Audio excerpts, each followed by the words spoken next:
या तीर जो दिन के वक्त चले, तपाए अंधेरों में फैले अगर, या कोई बीमारी लाए फिकर, मैं ना डरूंगा ना घबराऊंगा, यहोवा राफा भरोसा है मेरा, मैं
चाहे दुनिया जो भी कहे यीशु, तू मेरा भरोसा है। हम कभी हार ना मानने वालों में से हैं। हम कभी हार ना मानेंगे यीशु। और अगर कभी हमने हार माना है, उसके लिए हम माफ़ी चाहते हैं, क्योंकि हमें पता है कि तू हमारे साथ है हर पल, हर दिन, और वो हमारा सबसे बड़ा भरोसा है। हम माफ़ी मांगते हैं हर वक्त हमने कोई इंसान पे भरोसा किया है, तुझसे ज़्यादा, तुझसे ज़्यादा। हम अपना सब कुछ तुझे देना चाहते हैं यीशु। हमारा सब कुछ तुझे देना चाहते हैं यीशु। जो चीज़ हम नहीं जानते वो भी हम तुझे देना चाहते हैं यीशु। जो चीज़ हम नहीं समझ सकते वो भी हम तुझे देना चाहते हैं यीशु। जो चीज़ हमारे समझ के बाहर है इस वक्त, वो भी हम तुझे देना चाहते हैं यीशु। हम सब तेरे चरणों में निर्भर करना चाहते हैं यीशु। सब तेरे चरणों में निर्भर।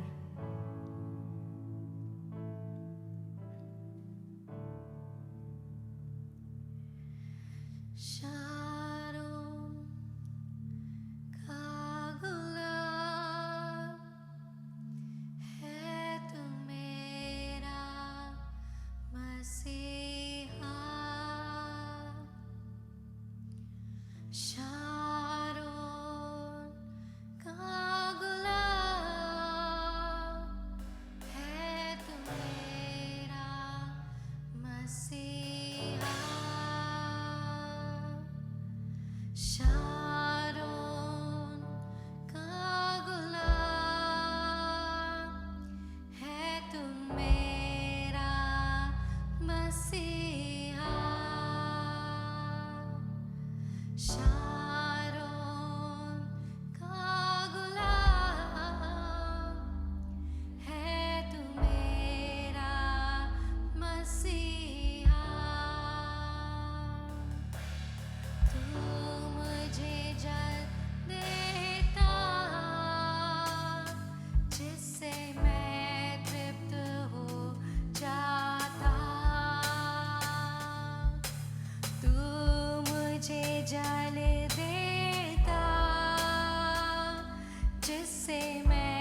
चीज इतनी सुंदर है यीशु।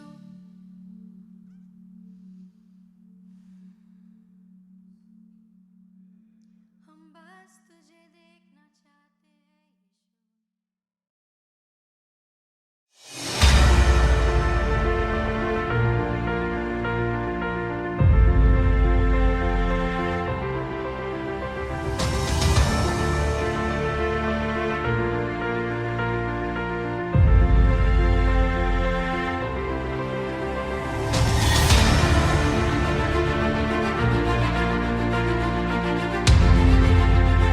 There is no hopeless area in your life.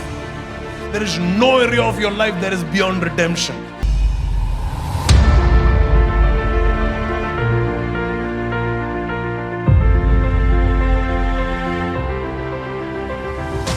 God chose us and said, I have set my gaze on you, daughter.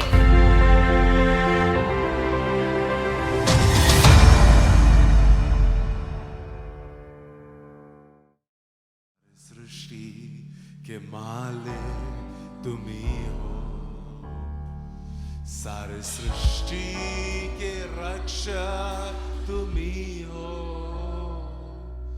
करते हैं तुझको सादर प्रणाम, गाते हैं तेरे ही गुणगान। सारी सृष्टि के मालिक तुम ही हो, सारी सृष्टि के रक्षक तुम ही हो। करते हैं तुझको सादर प्रणाम, गाते हैं तेरे ही गुणगान। हा हा हा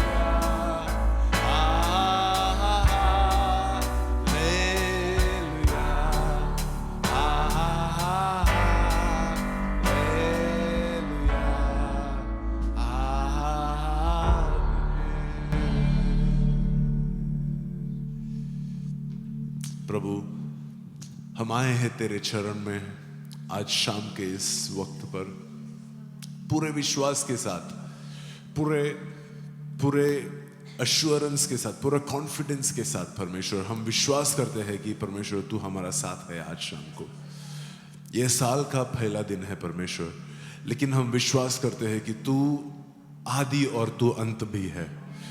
हमारा जीवन का आदि और हमारा जीवन का अंत, और हमारा जीवन का हर एक दिनों में तू ही प्रभु है परमेश्वर। तू ही हमारा खुदा है, तू ही हमारा रक्षक है, तू ही हमारा सृष्टि किया है परमेश्वर, और तू ही हमारा रक्षक है परमेश्वर। हम ये विश्वास करते हैं, और हमारा पूरा जीवन का जो कंट्रोल है, जो भी ऊंच नीच चीजें हैं परमेश्वर, सब तेरे हाथों में सौंपते हैं परमेश्वर।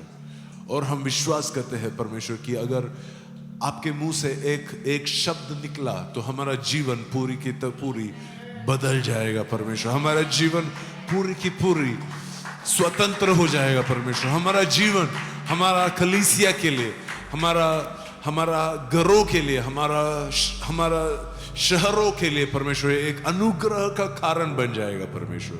हम ये विश्वास करते हैं। और परमेश्वर, हम ये विश्वास करते हैं कि यहाँ पर जो 2 या 3 लोग तेरे नाम से इकट्ठे हुए हैं, तो तू वहां पर हमारा बीच में है। ये हम विश्वास करते हैं, और हमें भरोसा है कि तू वायदा करने वाला और तू वायदा को पूरा करने वाला परमेश्वर है। इसलिए हम तेरे नाम का धन्यवाद करते हैं परमेश्वर, और यीशु मसीह के नाम से हम पूछते हैं। सब मिलके बोले आमीन, आमीन। इस साल में परमेश्वर ने हमसे एक वायदा दिया है कि ये जो वायदे का जो भूमि में चलने वाला एक साल होगा। हम हमारा जीवन में हम परमेश्वर के पीछे चलने के लिए जो इच्छा करते हैं वो सबको परमेश्वर एक वायदा देता है। हर एक जो लोग परमेश्वर का पीछे चलता है परमेश्वर उनको एक वायदा देता है।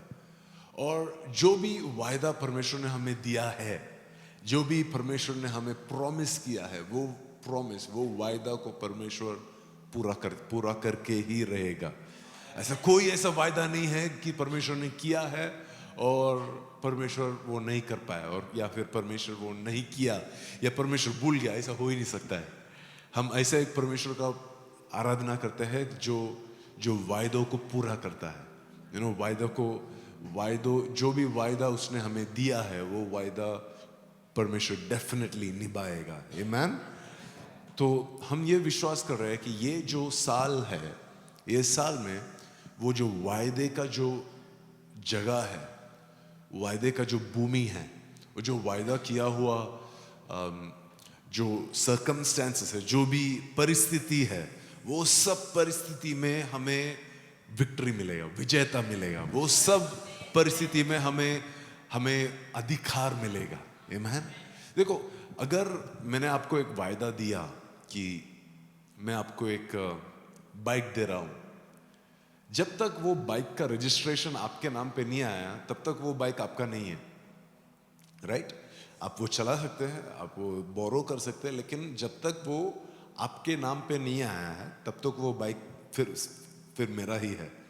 लेकिन अगर आप परमेश्वर के वचन में पढ़ते हैं ना, वो उल्टा होता है कि परमेश्वर पहले आपका नाम उसका ट्रस्ट डीड में लिख दिया है, उसका डीड में, उसका जो करार में लिख दिया है कि ये सब तेरा है ऑलरेडी।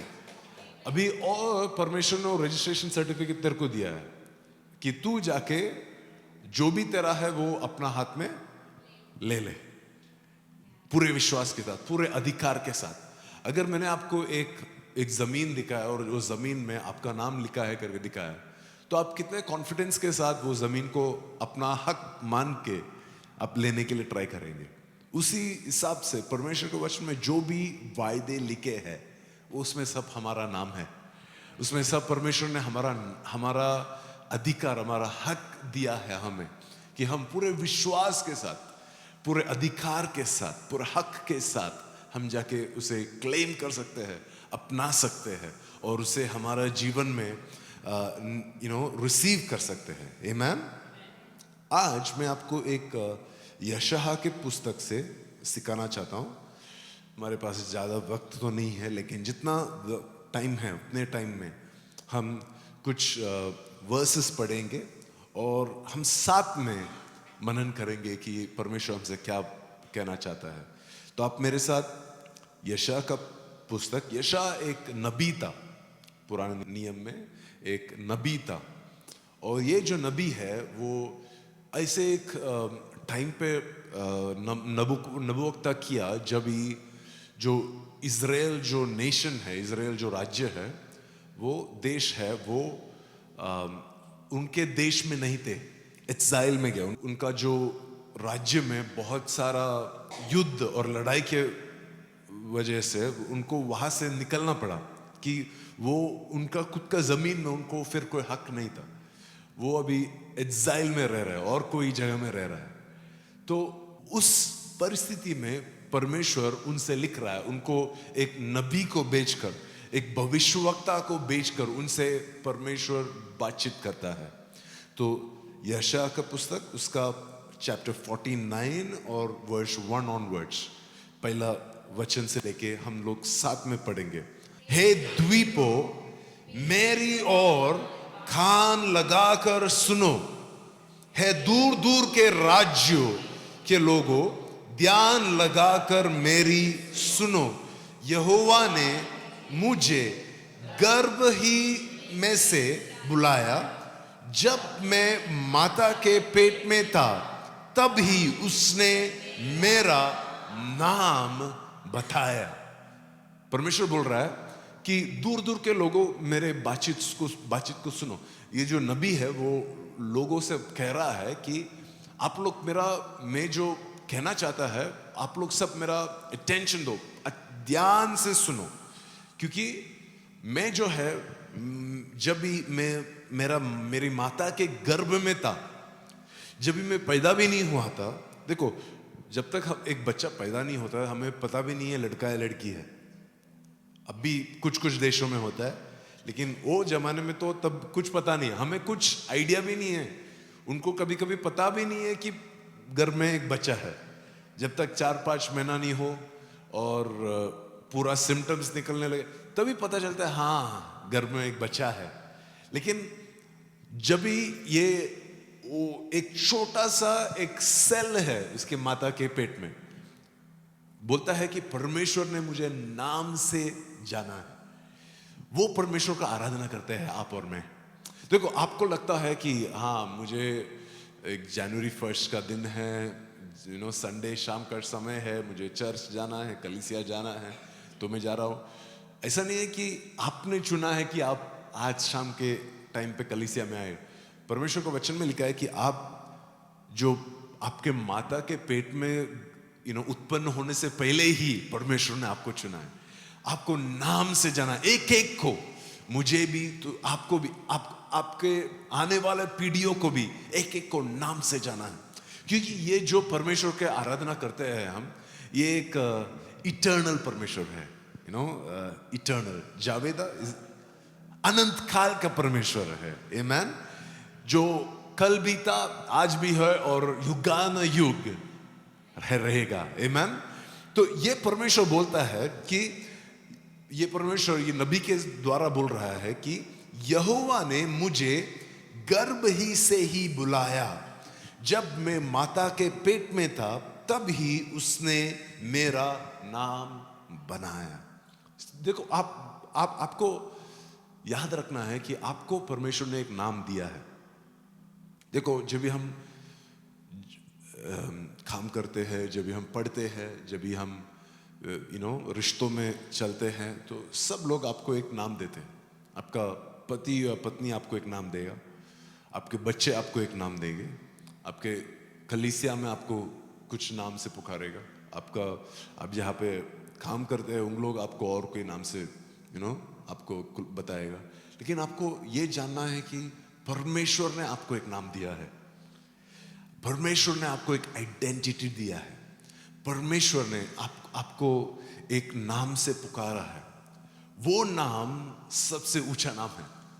देखो जब भी लोग देखता है ना, वो देख के बोलता है ये तो बेवकूफ है, इसका ये तो कुछ कर नहीं सकता, इससे ये कभी पैसा नहीं कमाएगा, या फिर ये कभी भी इसका कोई भी रिश्ता, कोई भी शादी नहीं रहेगा, कुछ भी टिकेगा नहीं। ऐसा लोग अलग अलग लेबल दे सकते हैं आपको, अलग अलग नाम से पुकार सकते हैं। लेकिन परमेश्वर आपको कभी नाम दिया पता है क्या? आप अपना एग्जाम पूरा होने के बाद में नहीं, आप एक अच्छा एक बिलीवर होने के बाद में नहीं, आप कलीसिया में आया पूरा 50 संडे आया एक साल, तो परमेश्वर ने बोला हाँ मैं इसको एक अच्छा नाम देता हूँ। ऐसा नहीं, आप जब भी आपके माता के पेट में थे, जब भी आपको परमेश्वर के बारे में पता ही नहीं, आपको परमेश्वर आपके खुद के बारे में नहीं पता है, आपको ये भी नहीं पता है कि आप जिंदा है, तभी परमेश्वर ने आपको एक नाम से पुकारा, परमेश्वर ने आपको एक आइडेंटिटी दिया है, परमेश्वर ने आपको एक कॉलिंग दिया है। उसी टाइम पे जब भी आप आपके माता के पेट में थे, तो आपका जो अगला 80-90 साल का जो जीवन है, वो आप वो आइडेंटिटी को पूरी करने के लिए जीते हैं। वो जो नाम ने परमेश्वर ने आपको दिया है, वो परमेश्वर ने किसी को बुलाया है, तू एक नबी है, या फिर तू एक पासवान है, या फिर तू एक अपोस्तल है, या फिर तू एक भविष्यवक्ता है, या फिर तू एक सुसमाचार प्रचार करने वाला एक व्यक्ति होगा, या फिर तू एक व्यापारी होगा जो गरीबों को और जो ऑर्फन्स को, एक अनाथों को खिलाएगा और उनको घर देगा।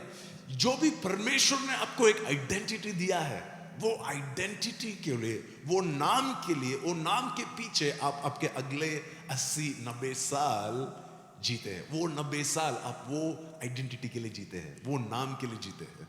आमीन। ऐसा नहीं कि आप 80-90 साल जिए और फिर परमेश्वर बोला अच्छा हाँ ठीक है, ये तो भविष्यवक्ता निकला, और या फिर ये तो अच्छा है बुरा निकला। ऐसा नहीं होता है कि आप जीने से पहले ही परमेश्वर ने आपको एक नाम दिया है। आमेन। और यशायाह बोलता है इतना ही कि नहीं कि परमेश्वर ने मुझे बुलाया, इतना ही नहीं कि परमेश्वर ने मुझे एक नाम दिया है, दूसरे वर्ष में बोलता है उसने मेरे मुंह को चौकी तलवार के समान बनाया और अपने हाथ की आड़ में मुझे छिपा रखा है। क्या बोल रहा है कि मेरे जो मुंह के जो वचन है, हर एक जो चीज मैं बोलता हूं उसे परमेश्वर ने तलवार के समान बनाया है। आमीन। क्या आप विश्वास कर सकते हैं मेरा साथ कि आपको इतना अधिकार दे दिया है परमेश्वर ने, आपके मुंह में से निकलने वाला जो शब्द पर इतना अधिकार दिया है कि वो शब्द से आप युद्धों को जीत सकते हैं। वो शब्द से, इसी तलवार से क्या करते हैं आप? लड़ते हैं, राइट? काटते हैं, खत्म करते हैं। जो भी आपके जो दुश्मन है उसको खत्म करने के लिए यूज करते हैं। आप अपने आप को प्रोटेक्ट करने के लिए, अपने आप को आप डिफेंड करने के लिए यूज करते हैं वो तलवार को, राइट? और परमेश्वर बोलता है मेरा जो मुंह से निकलने वाला शब्द है, वो शब्दों को परमेश्वर ने तलवार के समान बनाया। तो क्या ये हो सकता है कि मैं जो युद्ध और या फिर जो कठिनाइयां हो रहा है मुझे मेरे जीवन में, या फिर जो कठिनाइयां आने वाला है ये साल में, या हो सकता है कि परमेश्वर आपको ऑलरेडी उसको विजेता पाने के लिए एक तलवार आपके मुंह में रखा है कि आप जो शब्द कहते हैं वो शब्द से आप वो युद्धों को जीत सकता है। आप ऑलरेडी विजेता है आपके पास, ऑलरेडी आपके मुंह में आप ऑलरेडी विजयी है। आप ऑलरेडी आपको उसका जो चाबियां है, जो प्रिंसिपल्स है, जो रेवलेशन है, वो आपके मुंह में ऑलरेडी है। क्या यह हो सकता है कि परमेश्वर बोल रहा है कि अगर तुम अपना मुंह खोलकर एकदम करेक्ट चीज बोलेंगे, एकदम सही चीज बोलेंगे, परमेश्वर की विल के हिसाब से या फिर परमेश्वर की इच्छा के अनुसार आप बात करेंगे, कि आपका हर एक युद्धों में आप विजेता होगे। आपके हर एक कठिनाइयों में आपको सॉल्यूशन मिले, आपको आंसर मिले। ऐसा हो सकता है क्या? यही बोल रहा है परमेश्वर, उसने मेरे मुंह को जो कि तलवार के समान बनाया और अपने हाथ के आड़ में इंग्लिश में लिखा है कि उसने मुझे he has hidden me in the shadow of his hand। मतलब जो अगर एक कुछ पंछी है, छोटा एक पंछी है, तो आप उसको ऐसा एक हाथ में ऐसे छुपा सकते हैं। एक छोटा से एक स्पैरो है समझो, जो आप उसको अपना हाथ के जो शैडो में छुपाए, इतना छुपाया है कि एक बड़ा अगर पंछी आके उसे उठाना ट्राई करे नहीं मिलेगा। जो मिलने का क्या, उसको दिखेगा भी नहीं। परमेश्वर बोल रहा है कि जो आपका जो शब्द है उसको मैंने अधिकार दिया है। इतना ही नहीं कि आपका जो पूरा जीवन है उसको मैंने अपने हाथ की आड़ में छुपा के रखा है।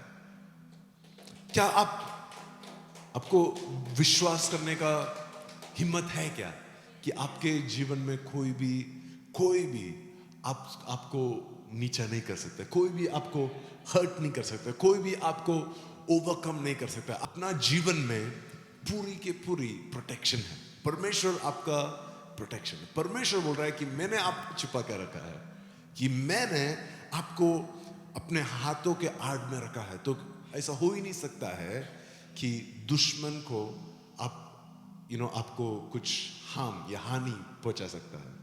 ये हमारा प्रॉब्लम क्या पता है? इवन मसीह लोग, हम लोग हमेशा डर डर के जीते हैं। अगर ये छूट गया तो क्या करेंगे, अगर ये नहीं मिला तो क्या करेंगे। अगर हम स्कूल कॉलेज में जाएगा तो उधर हमें डर होता है, अगर हम ऑफिस में काम कर रहे हैं तो उधर हमें डर होता है, अगर हम रिश्तों में, सभी में हम डर के सहारे सब डिसीजंस लेते हैं। हमारे जो निश्चय है हम विश्वास के साथ नहीं लेते, हम डर डर के रहते हैं। अगर इवन यीशु मसीह को स्वीकार करने का, हमें नरक में नहीं जाना है इसलिए हम यीशु मसीह को स्वीकार करते हैं, विश्वास से नहीं, डर से कि हमें आ रहा है यार यीशु मसीह को स्वीकार नहीं करेगा तो मैं नरक जाएगा। तो इसलिए नरक से बचने के लिए वो डर भरा हुआ है हमारा दिल में, उसके वजह से हम निश्चय लेते हैं कि मुझे यीशु मसीह का पीछे जाना है। लेकिन मसीह जो लोग हैं उनका जो दूसरा नाम जो परमेश्वर के वचन में लिखा है कि वो विश्वासी है, विश्वासी लोग हैं। मतलब उन लोग उनके जीवन डर के सहारे नहीं जीते, वो विश्वास के सहारे जीते। वो जो दिखता है उसके सहारे नहीं जीते, वो विश्वास के सहारे वो अपने जीवन जीते हैं। आमीन।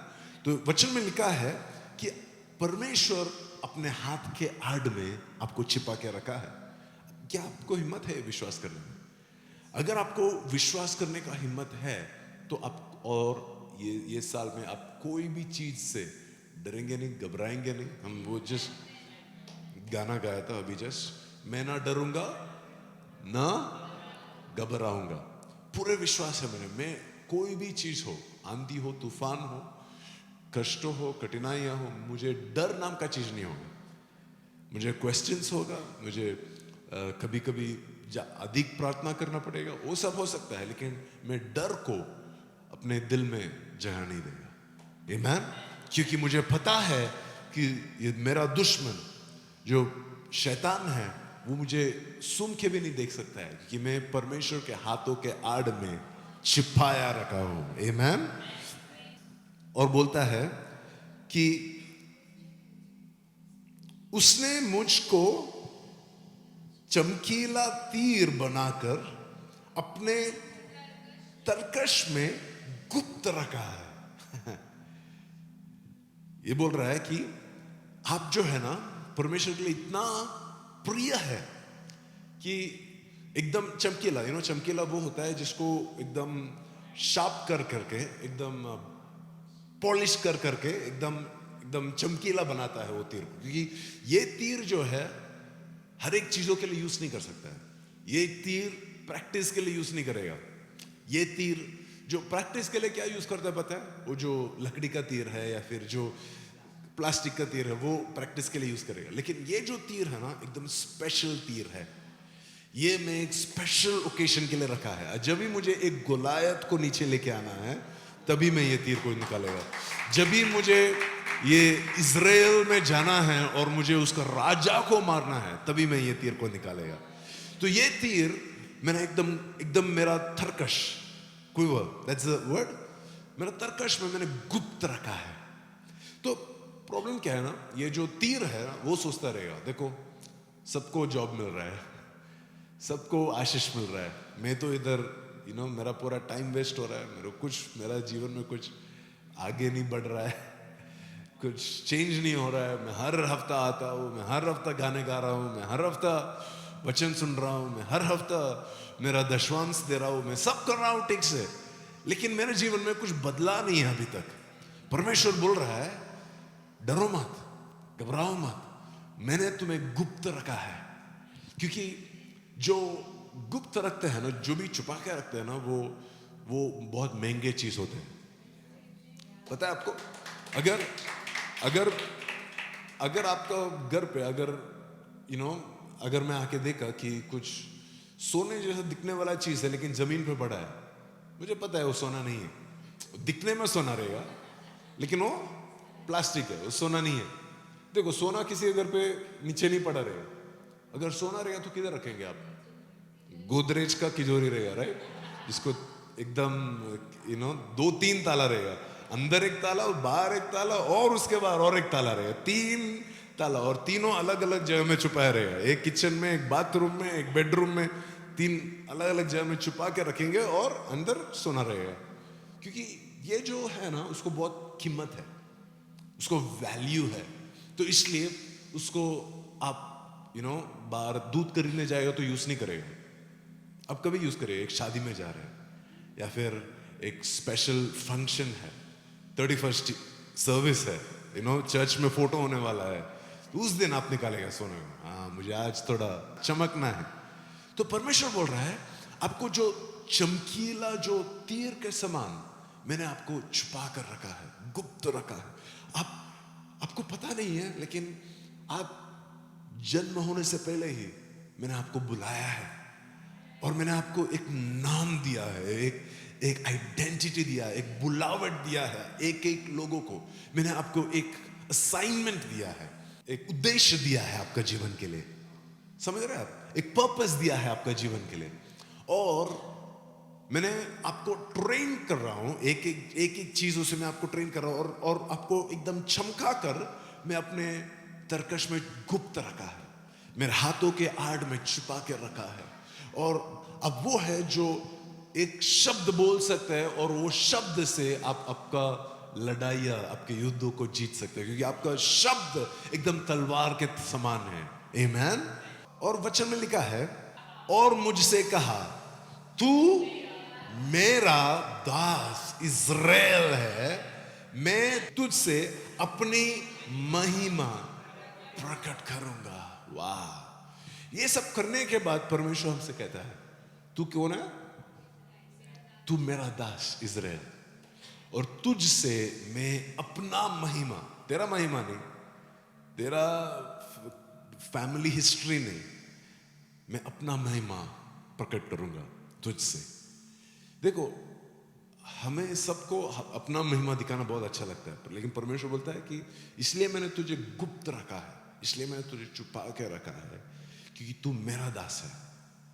मैं तेरे लिए नहीं काम करता, तू मेरे लिए काम करता है। आमीन। तू मेरा दास है और मैंने तुझे एक नाम दिया है, उसका नाम है इज़राइल। और मैंने एक उद्देश्य के साथ तुझे गुप्त रखा है, एक टाइम के लिए, एक अपॉइंटेड टाइम के लिए, एक समय के लिए, एक ऋतु के लिए मैंने आपको एक छुपा के रखा है। और जो करेक्ट समय आने पर, जो सही समय आने पर मैं आपको इस्तेमाल करूंगा। और परमेश्वर बोलता है कि तू मेरी महिमा को प्रकट करेगा, तो मेरी महिमा को प्रकट करेगा। जब वो मैं तीर उठाएगा, जब वो तीर को मैं ओ कमान उसमें डाल के मैं खींचेगा, तो तेरा महिमा नहीं होगा, मेरा महिमा होगा, क्योंकि तू मेरे हाथों में है, तू मेरे हाथों के आड़ में छिपा रखा है। आमीन। लेकिन हम हम हमारा रिप्लाई ये होता है, आप चौथा वर्स पढ़ेंगे तो आपको समझ में आएगा। तो तब मैंने कहा, मैंने तो व्यर्थ परिश्रम किया है, मैंने व्यर्थ ही अपना बल खो दिया है। हम लोग सब कहते हैं नहीं, मैंने कितना परिश्रम किया है, लेकिन सब व्यर्थ है। मैंने कितना प्रार्थना किया, लेकिन सब व्यर्थ है। देखो, परमेश्वर बोल रहा है, नहीं नहीं नहीं, तू मेरा इज़राइल है। परमेश्वर बोल रहा है, तू मेरा एकदम कीमती तीर है। परमेश्वर बोल रहा है, नहीं, मैंने तुझे छुपा कर रखा है। परमेश्वर बोल रहा है कि नहीं, मैं तुझे एक उद्देश्य के साथ बुलाया है। परमेश्वर बोल रहा है कि तू, तेरा माता के पेट में जन्म होने से पहले ही मैंने तुझे एक नाम बताया है। लेकिन आप क्या बोल रहे हैं?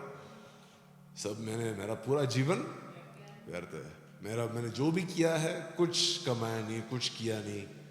आपको ये समझ में नहीं आएगा, क्योंकि आपका जो जीवन का आउटलुक है ना, आप कैसे डिसाइड करते हैं कि आप 10, 20, 30, 40 साल जिए हैं, तो उसके वो जो 40 साल के हिसाब से आप निर्णय लेते हैं, हाँ मेरा जीवन तो व्यर्थ है।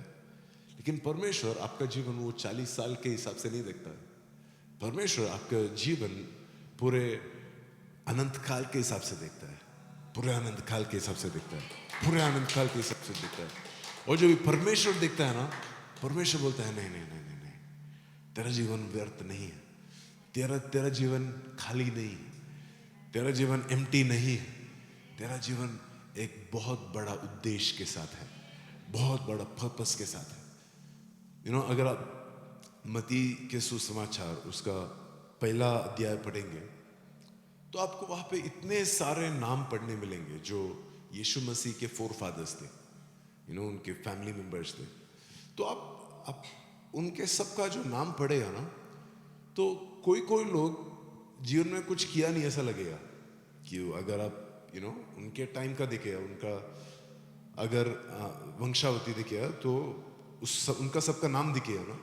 लेकिन आप पुराने नियम में जाके देखिए, अच्छा ये कौन बंदा है, क्या किया है, कितना कमाया, कितने राज्यों में अधिकार कभी कभी ये लोग एकदम बेईमान लोग रहेंगे, या फिर परमेश्वर को इवन आराधना, परमेश्वर का आराधना नहीं किया हुआ लोग रहते, लेकिन उनके जीवन में जो उद्देश्य था परमेश्वर को, ये था कि उनके थ्रू यीशु मसीह को लेके आए।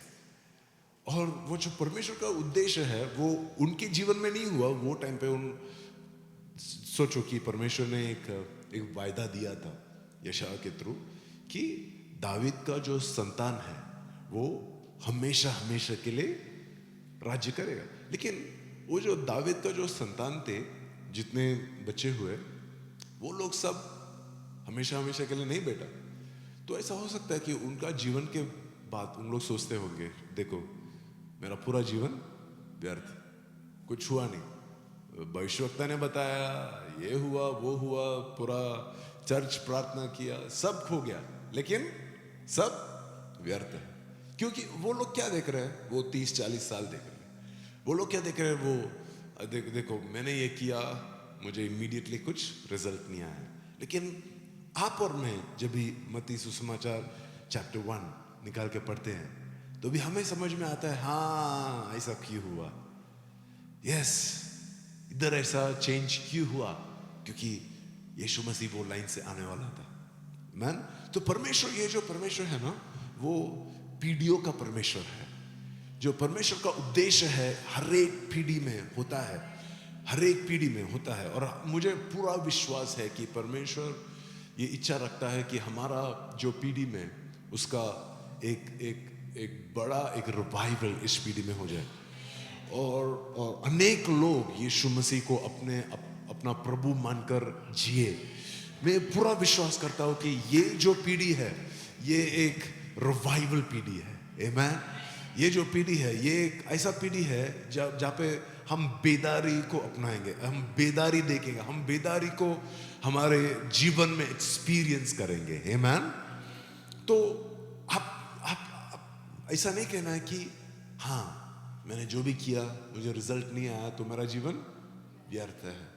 उससे अच्छा आपको ये कहना है कि मुझे समझ में नहीं आ रहा है लेकिन मैं विश्वास करूंगा, मुझे पता नहीं कैसा लेकिन मैं विश्वास करूंगा, मुझे दिख रहा नहीं है लेकिन मैं विश्वास करूंगा, मेरे को समझ रहा नहीं है लेकिन फिर भी मैं विश्वास करूंगा, मुझे कुछ भी सुनने नहीं आ रहा है लेकिन मैं विश्वास करूंगा कि ये जो परमेश्वर ने बताया है कि उसने मुझे एक बुलावट दिया है।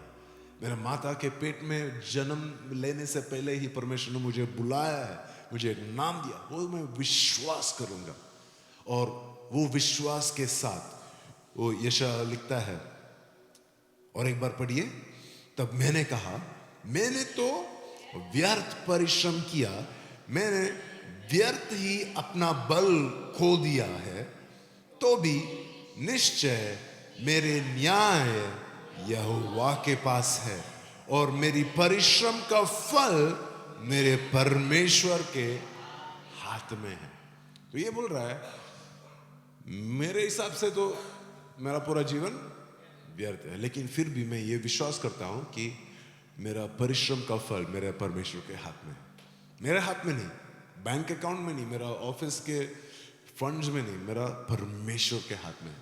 क्या आप विश्वास कर सकते हैं मेरे साथ कि आपके जो पारिवारिक जीवन का जो फल है वो परमेश्वर के हाथ में है? आपके बच्चों का फ्यूचर परमेश्वर के हाथ में है।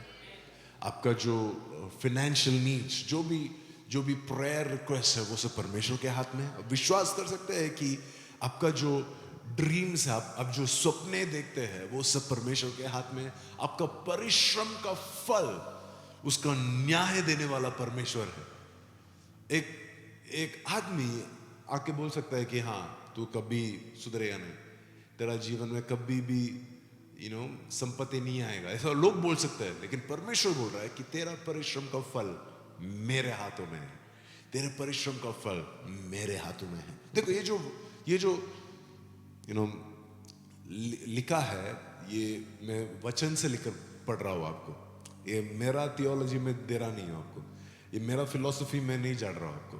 अगर वचन में लिखा है तो ये सच है, वचन में लिखा है तो ये होगा ही होगा, क्योंकि ये जो वचन है ना, ये युगानुयुग है, ये जो वचन है, ये वचन स्वयं परमेश्वर है। आमीन। तो ये वचन कभी भी फेल नहीं होगा, ये कभी भी हमेशा हमेशा हमेशा ये डेफिनेटली फल देगा आपको। आमीन। और लिखा है 5वां वर्ष में, अब पढ़िए मेरे साथ। अब यहोवा जिसने मुझे जन्म ही से इसलिए रचा कि मैं उसका दास होकर याकूब को उसकी ओर लौटा ले आऊं, अर्थात इज़राइल को उसके पास इकट्ठा करो, क्योंकि यहोवा की दृष्टि में मैं आदर योग्य हूं और मेरा परमेश्वर मेरा बल है। आमीन। ये नबी अपने आप को परमेश्वर के दृष्टि से देख रहा है। वो देख रहा है अपने आप को, अपने दृष्टि से देख रहा है तो बोलता है मैं तो सब व्यर्थ है। लोगों के दृष्टि से देख रहा है व्यर्थ है। लेकिन जब वो परमेश्वर की दृष्टि से देख रहा है, बोल रहा है नहीं नहीं नहीं नहीं, मैं आदर योग्य हूं। जब ये परमेश्वर की दृष्टि से देख रहा है, नहीं नहीं नहीं, मैं एक अभिषिक्त हूं। जब ये परमेश्वर की दृष्टि से देख रहा है तो बोल रहा है नहीं नहीं नहीं नहीं, नहीं मुझे एक बुलावट है, और ये बुलावट ये है कि मैं जो याकूब के लोग हैं उनको इकट्ठा करने के लिए परमेश्वर ने मुझे बुलाया है। इज़राइल के जो लोग हैं उनको मैं वापस लेके आने के लिए परमेश्वर ने मुझे एक असाइनमेंट दिया है, एक उद्देश्य दिया है। ये है कि इज़राइल के जो पूरे लोग हैं उनको सबको मैं इकट्ठा करूं, परमेश्वर के पास वापस लेके आऊं। आमीन। आपको पता है जॉन चैप्टर 10, यूना के सुसमाचार उसके चैप्टर 10वें आयत में यीशु मसीह ने कहा, यीशु मसीह एक दृष्टांत देता है वहां पे, ये जो भेड़ों का दृष्टांत। और यीशु मसीह कहता है कि मैं सच्चा चरवाहा हूं। आपको पता है good shepherd, I am the good shepherd. Jesus बोलता है कि मैं सच्चा चरवाहा हूं, अच्छा चरवाहा हूं, राइट। और बोलता है कि आप लोग सब मेरे बेड़े हैं, लेकिन जो दुनिया में देखेंगे ना वहां पे भी बहुत सारे ऐसे बेड़े हैं जो मेरे हैं। आपको पता नहीं है, आप पहचानते नहीं है उनको, लेकिन वो लोग भी मेरे बेड़े हैं। वो लोग अभी तक तो मेरा शिप फोल्ड के अंदर आया नहीं है, अभी तक कलीसिया के अंदर आया नहीं है। वो कलीसिया के लोगों जैसा दिखता नहीं है, लेकिन वो भी मेरे बेड़े हैं। तो परमेश्वर यहाँ पे अगर यशायाह 49 में आते हैं तो नबी बोल रहा है कि ये मेरा बुलावट ये है कि जो परमेश्वर के लोग हैं उनको परमेश्वर के पास इकट्ठा करना, वो मेरा कॉलिंग है। मैं परमेश्वर को इतना, मुझे पता है कि मेरा जीवन में बहुत कमी घटी है, मुझे पता है कि मैं पाप करता हूँ, मुझे पता है कि मैं बहुत सारा चीज़ों में मैं गिर सकता हूँ, मैं मिस्टेक्स कर सकता हूँ, लेकिन मेरा जो कॉलिंग है वो बहुत बहुत ऊंचा कॉलिंग है, बहुत इंपॉर्टेंट कॉलिंग है। और इसलिए मुझे पूरा विश्वास है कि मेरा जो जीवन है ये आदर के योग्य है। अब और एक बार पढ़ेंगे वो वचन। अब यहोवा जिसने मुझे जन्म से ही इसलिए रचा कि मैं उसका दास होकर याकूब को उसकी ओर लौटा ले आऊं, अर्थात इज़राइल को उसके पास इकट्ठा करूं, क्योंकि यहोवा की दृष्टि में मैं आदर योग्य हूं और मेरा परमेश्वर ही मेरा बल है। मेरा परमेश्वर ही मुझे बल देता है और मेरा परमेश्वर ही मेरा बल है। मेरा परमेश्वर ही मेरा बल है। आज सुबह के सर्विस में परमेश्वर हमें वो सिखा रहा था कि आइज़ाया चैप्टर 52 वर्स 1 और 2, परमेश्वर बोल रहा है आप एक नया कपड़ा पहनो, वो कपड़ा बल के कपड़ा पहनो। अब आप अपने आप को बल से कवर कर लो। परमेश्वर हमें बोल रहा है कि देखो, आप जब अपने आप को मेरे दृष्टि से देखते हैं कि आप अपने आप को आप जैसा दिखना है वैसा नहीं, आप लेकिन जब भी आप अपने आप को परमेश्वर की दृष्टि से देखते हैं तो आप अपना जो जीवन है सही रीति से आपको समझ में आता है और आप देख सकते हैं कि आपके जीवन से परमेश्वर अपना उद्देश्य पूरा कर सकता है। आपके जीवन से परमेश्वर अपना इच्छा पूरी कर सकता है। आमेन। और ये सब पॉसिबल तभी है जब भी हम पूरे दिल से ये विश्वास करेगा और ऐसा जिएगा कि परमेश्वर ही मेरा बल है, लोग नहीं, मेरा ऑफिस नहीं, मेरा इनकम नहीं, लेकिन परमेश्वर ही मेरा बल है। आमीन। उसी ने मुझसे यह भी कहा है, यह तो हल्की सी बात है कि तू याकूब की गोत्रों का उद्धार करने और इज़राइल के रक्षित लोगों को लौटाने के लिए मेरा सेवक ठहरे। मैं तुझे जाति जाति के लिए ज्योति ठहराऊंगा कि मेरा उद्धार पृथ्वी के एक ओर से दूसरी ओर तक फैल जाए।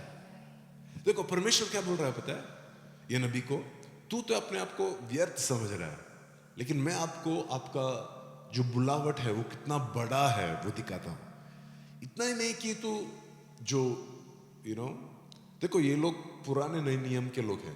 पुराने नियम में सिर्फ जो याकूब के लोग हैं या फिर इजराइल लोग हैं, सिर्फ उनको उद्धार था, सिर्फ उनको वायदे दिए थे। और परमेश्वर बोल रहा है तुझे पता नहीं कि तेरा कॉलिंग कितना बड़ा है। तेरा कॉलिंग इतना ही नहीं है कि तेरा उद्देश्य ये इतना ही नहीं है कि तू याकूब के लोग को परमेश्वर के पास लेके आए। तेरा उद्देश्य इतना ही नहीं है कि तू इजराइल के बच्चों को परमेश्वर के पास लौटा ले आए।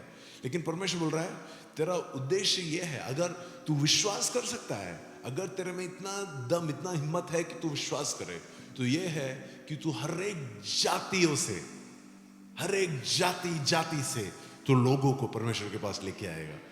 और ये है कि जाति जाति के लिए ज्योति ठहराऊंगा कि मेरा उद्धार पृथ्वी के एक ओर से दूसरी ओर तक फैल जाए।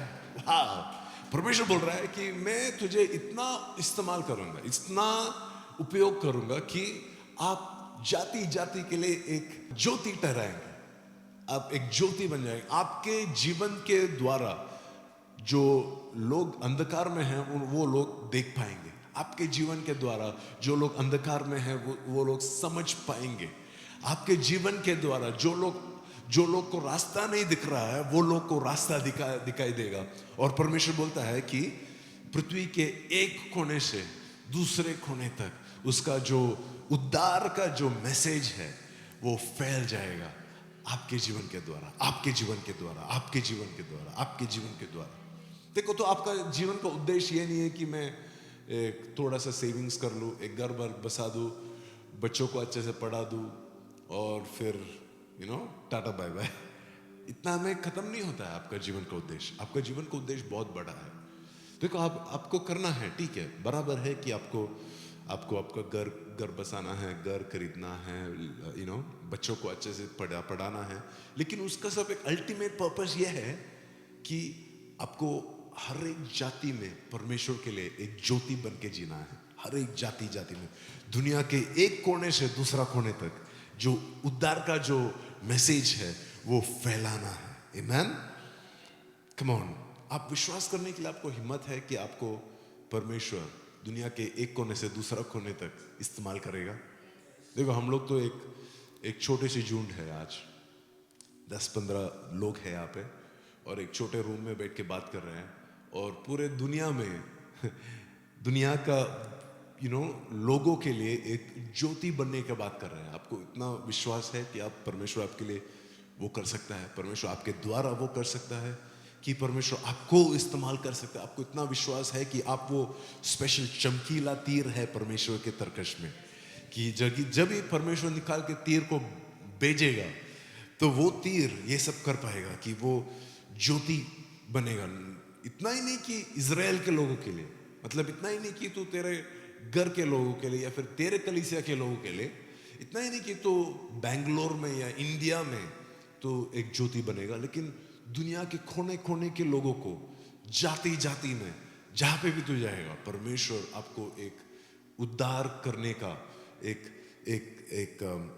चैनल बनाएगा और आपको आपके द्वारा परमेश्वर का ज्योति दुनिया के पृथ्वी के एक ओर से दूसरी ओर तक फैल जाएगा। आप विश्वास करते हैं तो आमीन बोलिए।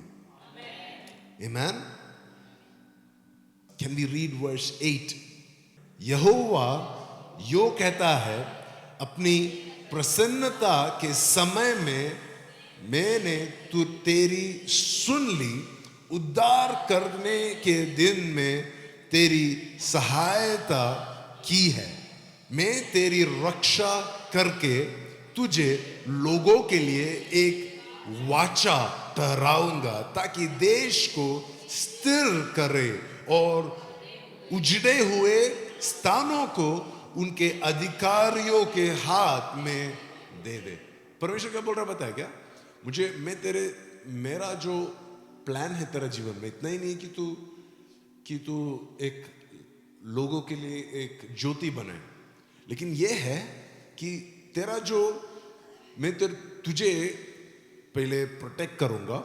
लिखा है कि मैंने तेरी वाचा सुन ली है और उद्धार के दिन में तेरी सहायता की है, और मैं तेरी रक्षा करके तुझे लोगों के लिए एक वाचा ठहराऊंगा। लोगों के लिए मतलब जो तेरे आसपास के जो लोगों हैं उनके लिए तू एक वाचा बन जाएगा। तू एक रीजन बन जाएगा कि उनके लिए परमेश्वर का जो प्रेम है, परमेश्वर का जो दया है, परमेश्वर का जो वायदे है तेरे द्वारा, क्योंकि तू वाचा बन जाएगा। तू एक ऐसा एक व्यक्ति बन जाएगा कि तू जब तक तू वहां पे है वो एक श्योरिटी है कि वो पेमेंट आएगा। कभी कभी अगर आप किसी से पैसा ले रहे हैं तो आप उनको कुछ देते हैं ना गारंटी के लिए कि हाँ तू ये रख, या मेरा सोना रख, जब तक मैं पैसा नहीं देता हूं तू ये सोना रख, गिरवी रखते हैं। तो वो जो चीज दिया है ना वो एक श्योरिटी होता है कि जब तक ये है ना वो पैसा आएगा ही आएगा। आपको पता है कि जब तक ये है ये पैसा मिलेगा ही मिलेगा। तो परमेश्वर बोल रहा है आपको एक वाचा बनाया परमेश्वर ने कि बैंगलोर में मैंने तुझे इसलिए रखा है कि लोग जब भी आपको देखेगा तो बोलेगा हाँ परमेश्वर ये जगह को डेफिनेटली स्थिर करेगा।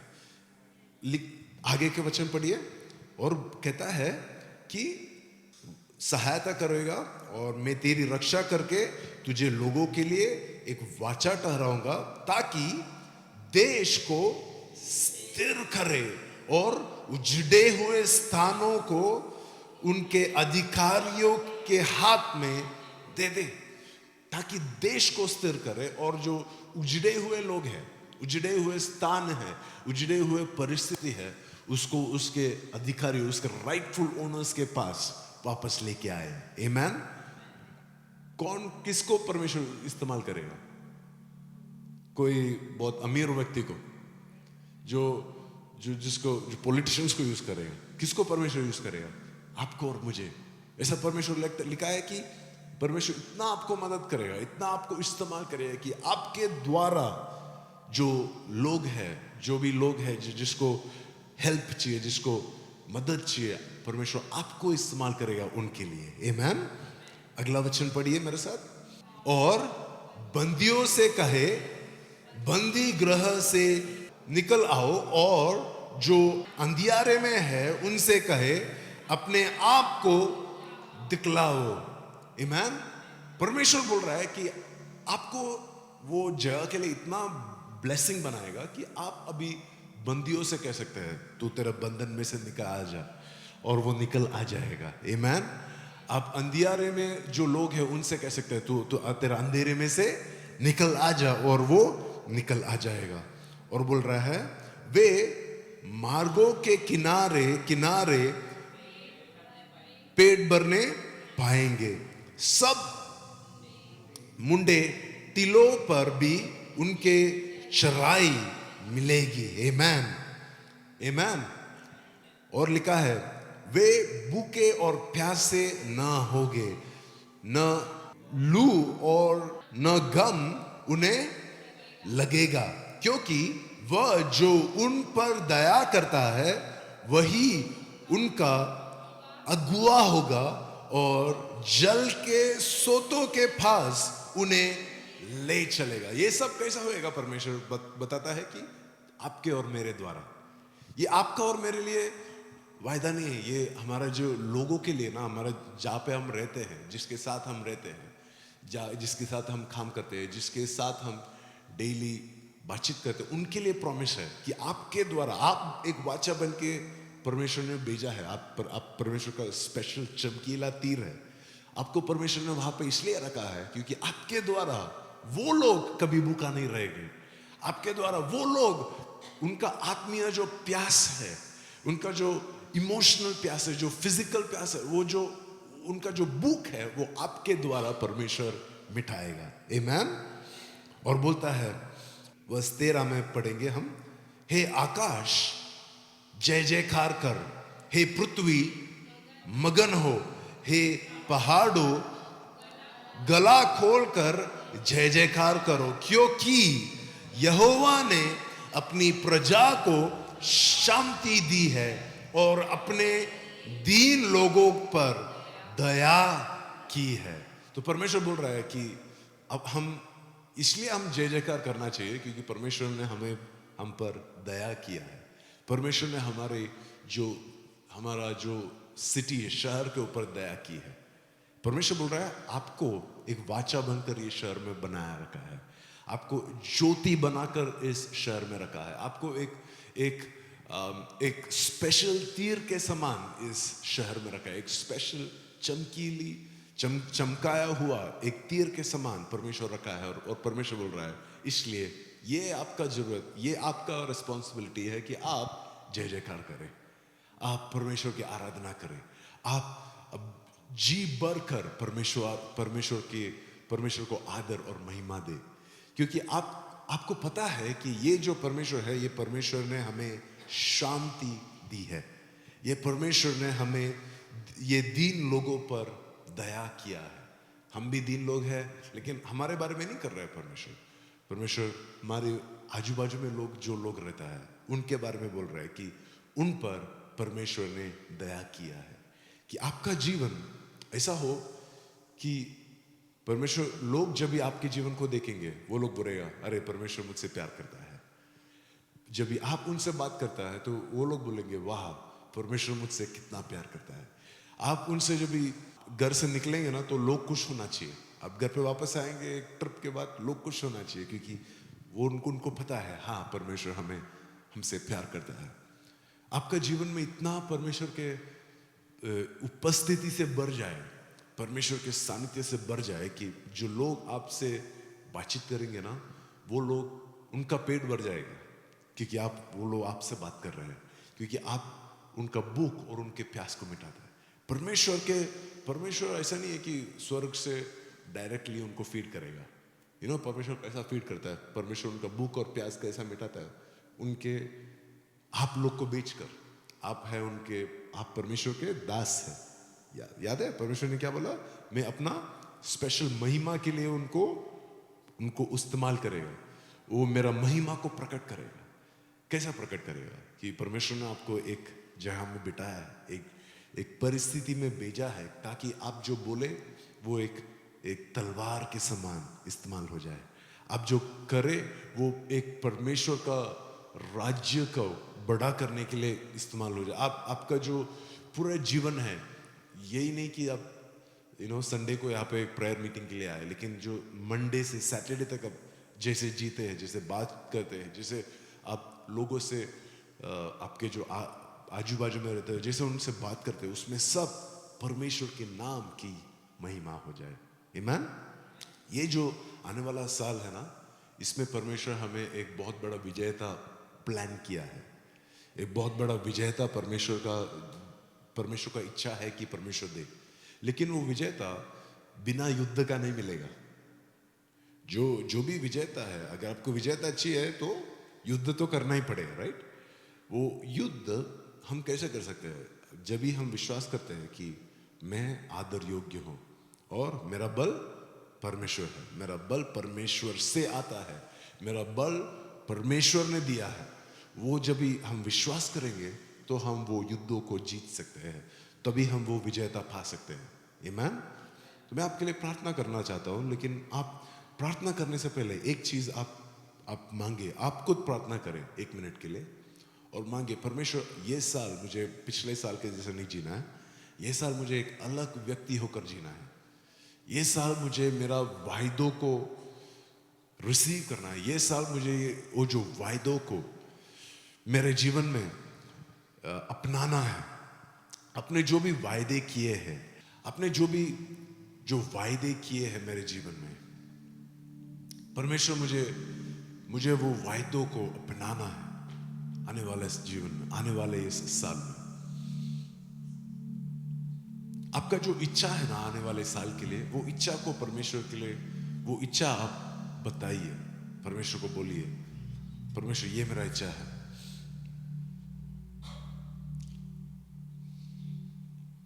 जो भी एरिया में आपको लग रहा है कि मेरा जीवन व्यर्थ हो गया, मेरा जीवन एम्प्टी हो गया, खाली हो गया, अब वो भी बताइए परमेश्वर को कि मुझे विश्वास था लेकिन कुछ बदला नहीं, मुझे विश्वास था लेकिन कुछ आया नहीं। वो सब चीजें आप परमेश्वर को बताइए आप, और बोलिए परमेश्वर मैं आपका एक दास हूं, मैं आपका एक दासी हूं। तेरी महिमा के लिए परमेश्वर, तेरी महिमा के लिए परमेश्वर, तू मुझे इस्तेमाल कर।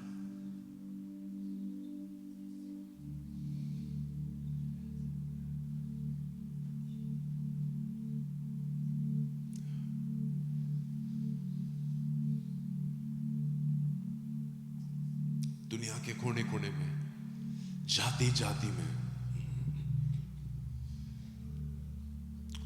परमेश्वर तेरे इच्छा के अनुसार परमेश्वर तू मुझे इस्तेमाल कर। हमारा स्वर्गीय पिता, हम ये शाम के समय हम यीशु मसीह के नाम से हम प्रार्थना करते हैं। तेरे बच्चों के लिए हम प्रार्थना करते हैं परमेश्वर, और हम उन्हें अनुग्रह देते हैं परमेश्वर, हम उन्हें आशीष देते हैं परमेश्वर। हम उन्हें यीशु मसीह के नाम से उन्हें अनुग्रह करते, आशीष करके प्रार्थना करते हैं परमेश्वर, कि आपके हर एक बच्चे इस साल में फल देने वाले लोग बने परमेश्वर। इस साल में हर एक जो बच्चे हैं वो सब वायदे के वो भूमि को प्राप्त करे, वो वायदे के भूमि में चल कर जाए परमेश्वर। वो वायदे के जो भूमि आपने दिया है परमेश्वर आपके बच्चों के लिए, वो वायदे का जो भूमि है वो सब के सब रिसीव करे परमेश्वर। हम ये बिलीव करते हैं, विश्वास करते हैं परमेश्वर कि हम में से कोई भी परमेश्वर ये साल फेल नहीं होगा। ये साल हम नहीं घबराएंगे परमेश्वर। हम ये साल कुछ भी मिस नहीं करेंगे परमेश्वर। हमें ये पूरा विश्वास है, पूरा का पूरा विश्वास है परमेश्वर कि तूने जो वायदा दिया है तू वायदा को पूरी करेगा परमेश्वर। हमें ये पूरा का पूरा विश्वास है। और परमेश्वर तेरे बच्चों को पिता, पुत्र और पवित्र आत्मा के नाम से मैं ब्लेस करता हूं। और परमेश्वर मैंने जो ब्लेस किया है, मैं विश्वास करता हूं कि वो लोग कभी भी कोई भी एरिया में परमेश्वर उनको लैक नहीं होगा। स्पिरिचुअली उनके जीवन में, आत्मीय जीवन में कोई भी लैक नहीं होगा परमेश्वर। उनके फाइनेंसेस में कोई लैक नहीं होगा परमेश्वर। उनके शारीरिक, उनके हेल्थ में कोई लैक नहीं होगा। यीशु मसीह के नाम से परमेश्वर हम उनको आशीष देते हैं।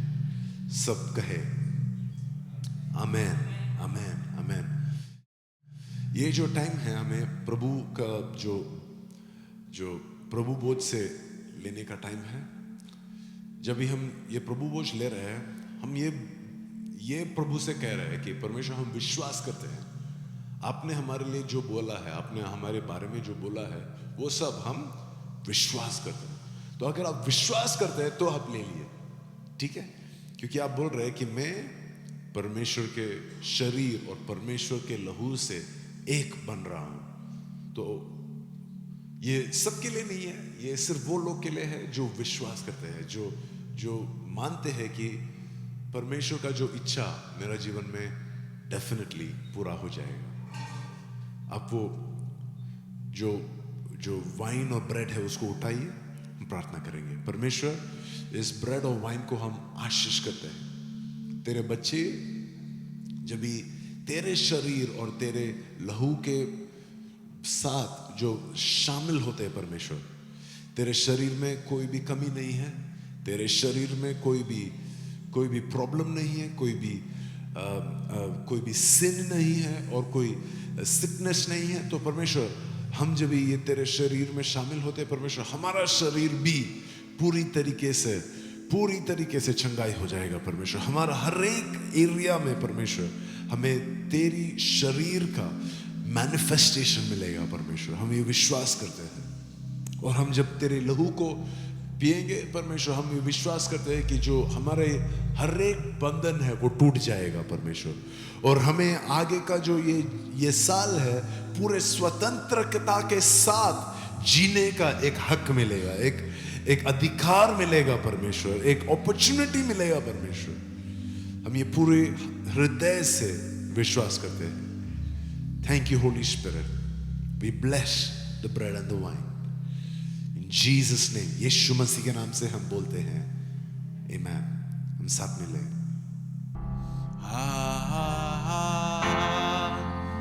हालेलुया,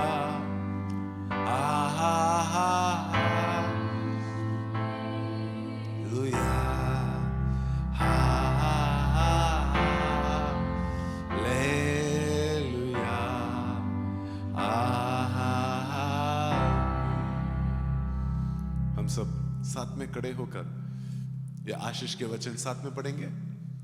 ये जो नया साल है इसमें नया वचन दिया है परमेश्वर ने हमें, ठीक है? तो हम विश्वास के साथ पढ़ेंगे। पता है मुझे कि ये पहले बार पढ़ रहे हैं तो थोड़ा स्लो होगा और थोड़ा लॉन्ग भी है, लेकिन हम विश्वास के साथ पढ़ेंगे। तैयार है? 1 2 3। हे सियोन जाग जाग, अपना बल धारण कर। हे पवित्र नगर यरूशलेम, अपने शोभायमान वस्त्र पहन ले, क्योंकि तेरे बीच खतना रहित और अशुद्ध लोग फिर कभी प्रवेश ना कर पाएंगे। अपने ऊपर से धूल झाड़ दे हे यरूशलेम, उठ हे सियोन की बंदी बेटी, अपने गले के बंधन को खोल दे। आमीन। ताकि देश को स्थिर करे और उजड़े हुए स्थानों को उनके अधिकारियों के हाथ में दे दे, और बंधुओं को से कहे बंदी गृहों से निकल आज आओ। यहोवा यो कहता है, अपनी प्रसन्नता के समय में मैंने तेरी सुन ली, उद्धार करने के दिन में मैंने तेरी सहायता की है। मैं तेरी रक्षा करके तुझे लोगों के लिए एक वाचा ठहराऊंगा। वे भूखे और प्यासे होंगे, ना लू और घाम उन्हें लगेगा, क्योंकि वह जो उन पर दया करता है वही उनका अगुआ है, और जल के सोतों के पास उन्हें ले चलेगा। वह आकाश जय जयकार कर, हे पृथ्वी मगन हो, हे पहाड़ों गला खोलकर जय जयकार करो, क्योंकि यहोवा ने अपनी प्रजा को शांति दी है और अपनी दीन लोगों पर दया की है। परंतु जिसे लिखा है कि जो आँख ने नहीं देखी और कान ने नहीं सुनी, और जो बातें मनुष्य के चित्त में नहीं चढ़ी वे ही है जो परमेश्वर ने अपने प्रेम रखने वालों के लिए तैयार की है। आमीन। आहा, परमेश्वर का धन और बुद्धि और ज्ञान क्या ही गंभीर है, उसके विचार कैसे अथात और उसके मार्ग कैसे अगम है। आमीन। क्योंकि उसकी ओर से और उसके द्वारा और उसके लिए सब कुछ है, उसकी ही महिमा युगानुयुग होती रहे। इन सब कहे आमीन। आमीन।